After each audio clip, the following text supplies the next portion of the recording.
Adu debat Mahfud MD versus Caimin soal reforma agraria.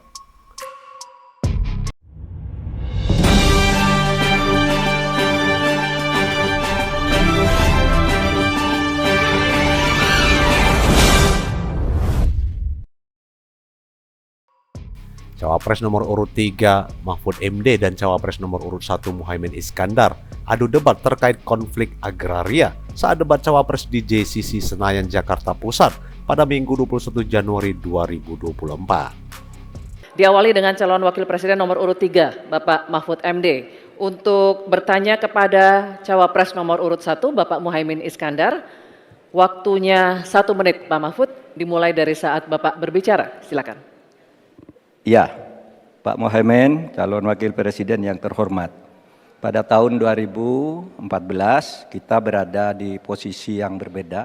Saya menjadi ketua timnya Pak Prabowo, Pak Muhaimin di timnya Pak Jokowi waktu itu.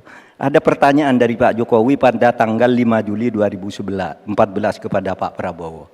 Pertanyaannya begini, Pak Prabowo, saat ini kita dihadapkan dengan bencana ekologis yang salah satunya disebabkan oleh kerusakan hutan.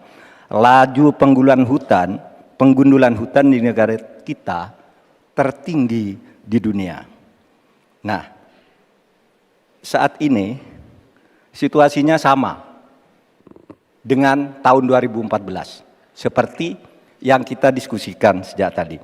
Apakah Pak Muhaimin setuju bahwa kita telah gagal menghentikan kerusakan hutan dan juga food estate sesuai dengan penilaian Walhi dan Greenpeace? Waktunya habis. Selesai. Terima kasih.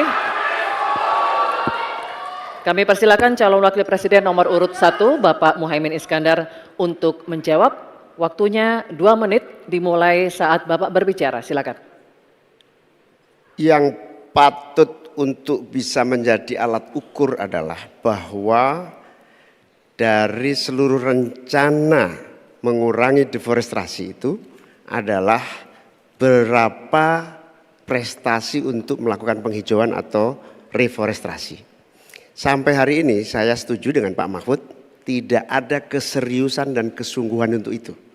Bahkan mau menyediakan pangan nasional saja, kenapa tidak melibatkan petani? Malah juga melakukan penggundulan hutan dan gagal lagi. Karena apa? Karena tidak melibatkan masyarakat adat setempat, juga tidak melibatkan para petani, bahkan merusak keanekaragaman hayati kita.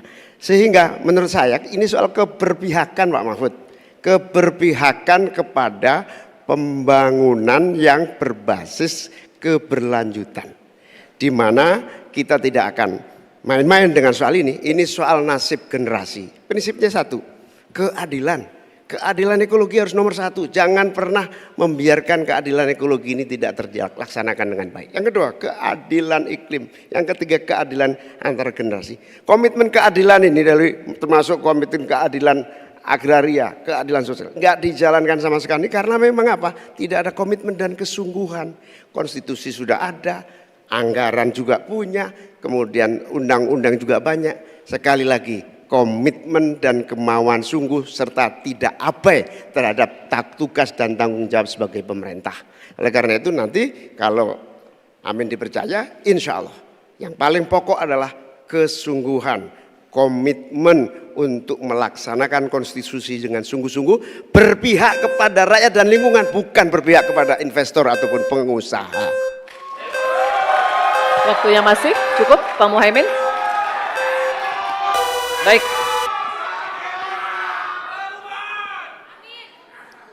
Kini kami persilakan Cawapres nomor urut 3 Bapak Mahfud MD untuk menanggapi. Waktunya 1 menit.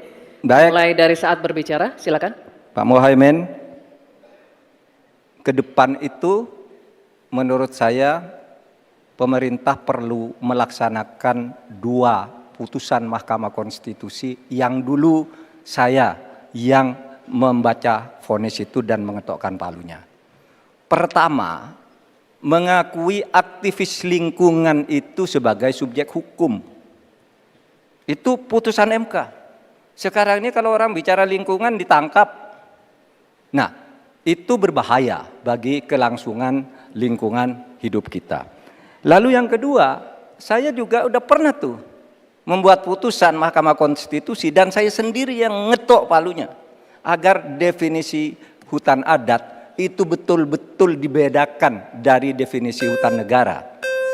Karena definisi hutan adat yang sering dipakai sekarang itu sering menyingkirkan masyarakat adat dari lingkungan hidupnya.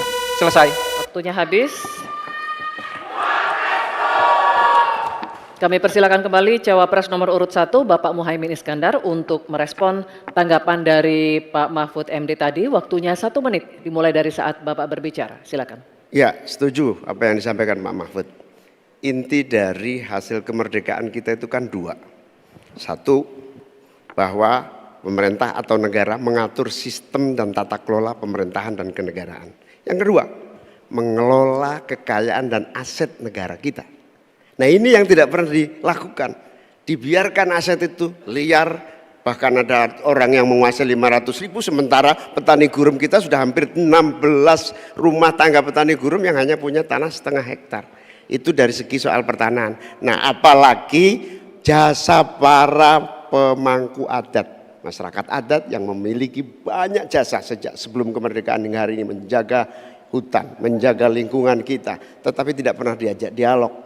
Ada pemaksaan melalui PSN, tidak diajak bicara. Rempang misalnya, itu tidak melibatkan dengan sungguh-sungguh masyarakat di sekitar itu.